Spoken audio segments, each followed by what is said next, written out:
Next speaker is speaking on the topic of how to use your authentic voice to propel your message as a guest. Everyone, I need you to give super claps in the chat for super Catherine Buselli.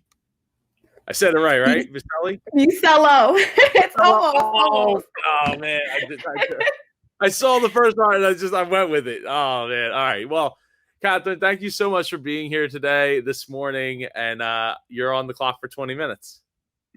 Thank you so much, Joe. Super excited for this. Good morning, everyone. As Joe has mentioned, my name is Catherine Busello, and I'm a content curator and a dot connector. I personally love the idea of storytelling and connecting people together for genuine personal connections or professional opportunities of collaboration. I like to say my brain is ambidextrous. And as Joe had mentioned earlier, when he was talking about the left and right sides of the brain, what I mean by that is I'm an analytical creative. I would definitely attribute the way that my brain works due to my upbringing, and that comes from influence from my family, as well as being a Queens, New York native. These are the key elements to who I am and what shaped the type of person I am today. I am biracial. I'm a New Yorker. I have a two-parent household. I have an older sister. I studied abroad. I have an MBA, and that list can go on. But what does that list mean to me when I'm telling my story, when I want to tell my story? What does that mean when I'm living through my story every day? Is this what my legacy and my purpose is going to be when I meet people? How am I leaving a lasting impression? What does any of that even mean to you? The first thing you might have noticed about me, hopefully, if you're paying attention to the screen, is this girl has some fun, colorful hair. If you also have paid attention to my hands, which I know I use when I talk, it is a New York thing, I have vibrant nails as well. An assumption might have been made that this girl really likes bright colors. That assumption is correct. Now, some assumptions that you may or may not have made is she a performer? Is she a painter? A visual artist of some sort? I gave you a spoiler in the beginning, so you should know the answer to that. But these are some typical assumptions when I first meet people. Although personally, I am a content curator and a dot connector, professionally, I work in tech. I'm a regular girl working in corporate America who rocks bright neon green, Barbie pink, unicorn, and mermaid color hair. I didn't consider what I was doing naturally was actually drawing more people into being curious to who I am and what I'm even about. Here I am, just a regular girl, going off on rants on social media about little things that grind my gear. I even coined an episode series of hashtag, why are you this close to me? A story about a girl trying to get to work on the MTA. And with that humor aspect that happens to many of us, Instagram followers send me their own personal stories or tag me in their own situations. I discuss my fiasco of a dating life. Sex in the City either really prepped me or really failed me for reality. Other topics that I tend to speak on that get me very fired up and extremely passionate is mental health within the Black community, diversity and inclusion, especially when it comes to systematic corporate America. Now, all of a sudden, I am this girl with loud, vibrant hair who's catching your eye and sharing a message that many of us can connect with, or it at least makes you reflect about certain things within yourself and have you want to engage in a dialogue. And that dialogue could be around wanting to be challenged or educated. A message that hits home for so many people in different ways, but they feel uncomfortable or afraid to share it due to either fear perception, acceptance, and vulnerability. As well as there's other factors that we don't even tend to realize that can influence us from our culture, generational, and society. Now, society has a way of making us conform to what's deemed normal. And as a woman, especially a woman of color, I'm supposed to be grateful to even have a space made for her, a seat at the table. So how dare I not fit a particular mold or image? And these are thoughts that play in my mind. Will I be taken seriously in my line of work where I have to interact with clients and I'm rocking neon hair? Should I cover up my 15 tattoos when I meet someone new? Should I order wine when I really want a Hennessy double on the rocks? Is me twerking being uploaded to my Instagram stories unprofessional and frowned upon? Is my message being washed over because I use profanity? Am I looked at irresponsible because I indulge in cannabis often and prefer to call it weed because capitalist America dressed up the word to profit off of it and then stigmatized the word weed to associate it with Black men using it as a means to survive in a country where they're designed to fail to be thrown in jail? Am I losing credibility to who I am as a professional? And will I make my white counterparts feel uncomfortable as the woman screaming for rights of people of color and respect for women because of all of these other outside factors? Now, these thoughts ran constant in my mind. However, I still continue to do it all and considered none of it. One of my favorite quotes is, ask for forgiveness rather than permission. Without me even realizing it, I was branding myself. Then being that left-right brain person that I am, I just decided to make it being me, an official brand. The birth of hashtag bright hair, dark liquor was born. Now on the surface level, bright hair, dark liquor, it's just me. I'm the girl with vibrant bright hair. It changes every 2 months that is constantly indulging in dark liquor. Cognac, whiskey, bourbon, you name it, I'm drinking it. Adding on to that, I'm the creative girl navigating the business world of corporate America. Going deeper than that, I'm the girl being rebellious to societal and corporate norms, sharing her life, her experiences publicly with others, just to encourage them to step into their truth. Encouraging others to experiment, take risks, disclaimer, safe and healthy risks, within their lives. Be more expressive. Stop suppressing the weirdo things about you. Take that chance. Fight against your insecurities and uncertainties to be who you feel most comfortable being, liking, wearing, enjoying, listening, watching, playing, without having to constantly think about what's proper and digestible.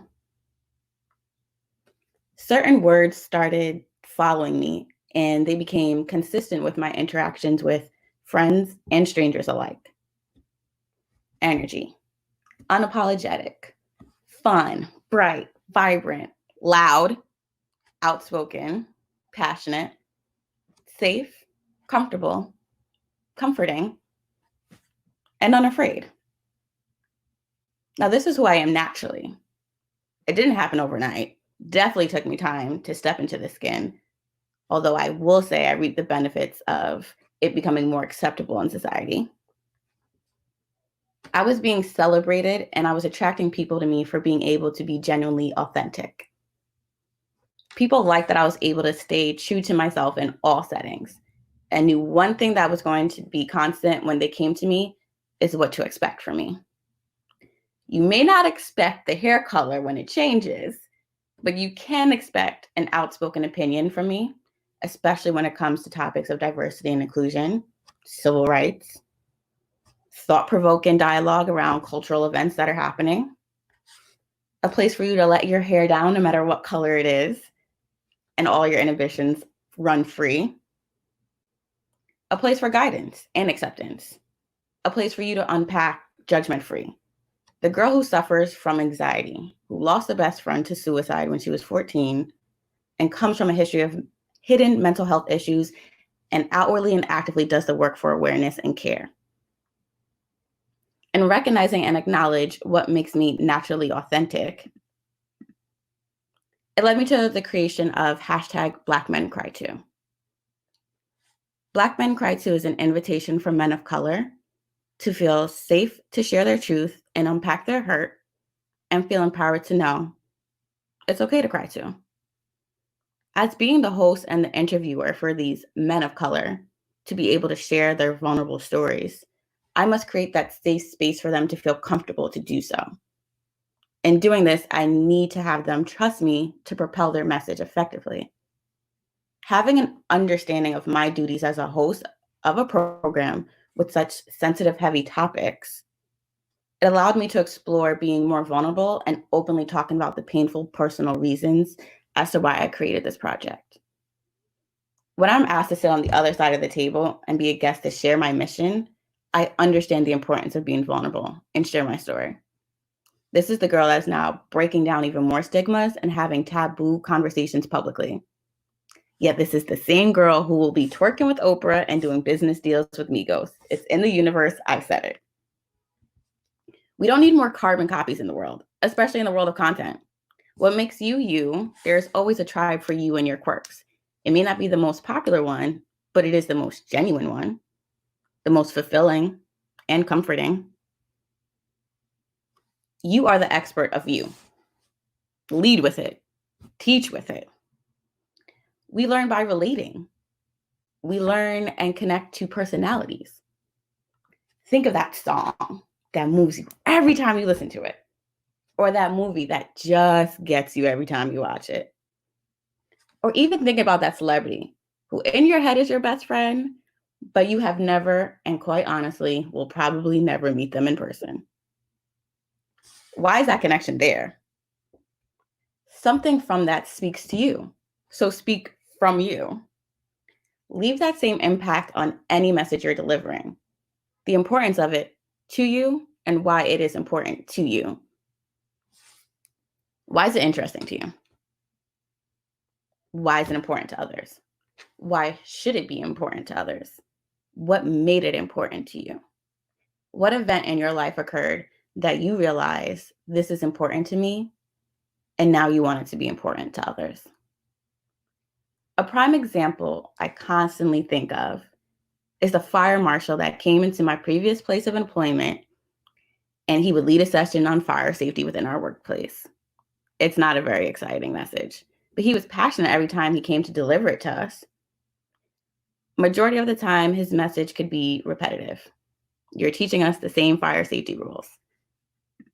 However, it's easy to lose information if it's not consistently in your face to be retained, which is why he came in as a refresher. He would project loudly and tell his stories with sound effects and sternness. He was an expert. Yet he was personable. He cracked a joke here and there to lighten the mood of a heavy topic that could leave some of us emotional. The stories he told us were from personal perspectives, the heartbreaking horror stories of how some civilians lost their lives by not understanding simple precautions that were not made known to them. These stories weren't unknown to many of us as we all watched the news. However, it brought a different light with that personal perspective and the knowledge factor. It moved majority of us to take action every time he came to speak, ensuring our homes had proper safety tools, smoke detectors, fire extinguishers, you name it. How do you deliver your message? What is your style? What speaks to your audience? Is it humor? Is it facts and numbers? Sharing and exchanging information? Whatever your delivery and your message is, once you lean in and become in tune with your authentic self, put the two together. If you are unsure what makes you unique, ask your circle. Hey, when you think of me, what do you think of? What impact do I make or did I make on your life? How do I make you feel when you are around me? What energy do I give off? What was your first impression or perception of me? If you do not like some of the answers or don't agree with some of the answers, use that to open communication and challenge how you can change that. Is it your tone, your delivery? Do you stay true to your values and practice what you preach? You want people to want to continue sharing your message and learning more about yourself and your brand to gain exposure. Exposure leads to partnerships, sponsorships, and collaborations. But that means nothing if you don't have alignment. Bring yourself to the table. Anyone can teach your topic or share your message. You have the stage. Why should you deliver it? How are you going to do so? I challenge all of you to start engaging with your consumers or your community and really begin to understand what can be said about you to describe you that makes you the you to tell this story. And one of my last favorite quotes before Joe kicks me off and we can talk about some questions is, be yourself. Everyone else is taken. I'm also on all social platforms, but to follow and engage in BlackMenCryToo, you can subscribe to the YouTube channel, and that's hashtag BlackMenCryToo.